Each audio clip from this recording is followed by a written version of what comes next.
সাইকোলজিতে আমরা যখন রিসার্চ করতে চাই তখন আমাদের ডেটার প্রয়োজন হয়।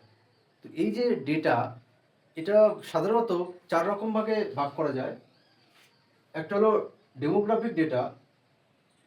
এটা খুব সিম্পলি কোনো ব্যক্তির নাম, তার বয়স, তার এডুকেশনাল কোয়ালিফিকেশান, মেরিটাল স্ট্যাটাস অর্থাৎ বিবাহিত কি অবিবাহিত, তারপর জেন্ডার এবং তাদের রিলিজিয়াস ব্যাকগ্রাউন্ড, সেইগুলো হচ্ছে ডেমোগ্রাফিক ডেটার মধ্যে পড়ে।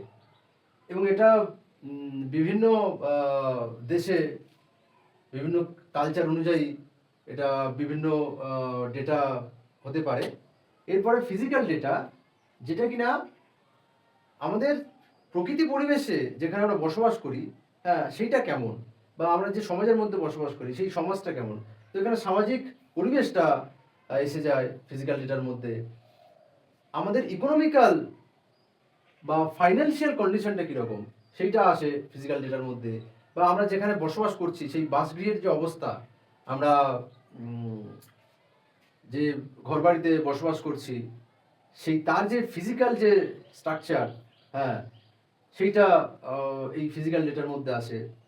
ফিজিওলজিক্যাল ডেটা, যেটা আমাদের শরীর সংক্রান্ত, আমাদের যে দেহের ওজন বা আমাদের উচ্চতা বা আমাদের যে রক্তচাপ, হ্যাঁ, ব্লাড প্রেশার যেটা, বা আমাদের রক্তে গ্লুকোজের যে লেভেল অর্থাৎ সুগার যে লেভেলটা থাকে সেইটাও, বা ইভেন হৃদস্পন্দনের হার অর্থাৎ আমাদের যে হার্টবিট সেইটার যে রেটটা, সেইটা আমরা এই ফিজিওলজিক্যাল বা আমাদের শরীর সংক্রান্ত যে ডেটা সেইটার মধ্যে আসবে।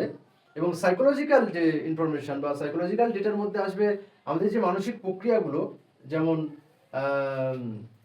মেমোরি, ইন্টেলিজেন্স, মোটিভেশান, ইমোশান, এই যেগুলো রয়েছে সেগুলো সংক্রান্ত যে তথ্যগুলো আমরা পাই। যেমন বুদ্ধির ক্ষেত্রে কি পাই আমরা? আইকিউ পাই, যেটা ইন্টেলিজেন্ট কোশেন্ট। ইকিউ পাই, এটা হচ্ছে ইমোশনাল কোশেন্ট। তারপর এসকিউ, এটা হচ্ছে সোশ্যাল কোশেন্ট, অর্থাৎ আমাদের যে সোশ্যাল আইকিউ, সামাজিক যে বুদ্ধি, সেটা এসকিউতে পড়ে যায়। তারপর ইন্টারেস্ট, পার্সোনালিটি, ভ্যালু এবং ক্রিয়েটিভিটি, অ্যাপটিটিউড, এই ধরনের বিভিন্ন কনস্ট্রাক্ট অনুযায়ী সাইকোলজিক্যাল ডেটা হয়ে থাকে। তো এই ডেটা ছাড়া আমাদের গবেষণা সম্পূর্ণ হয় না।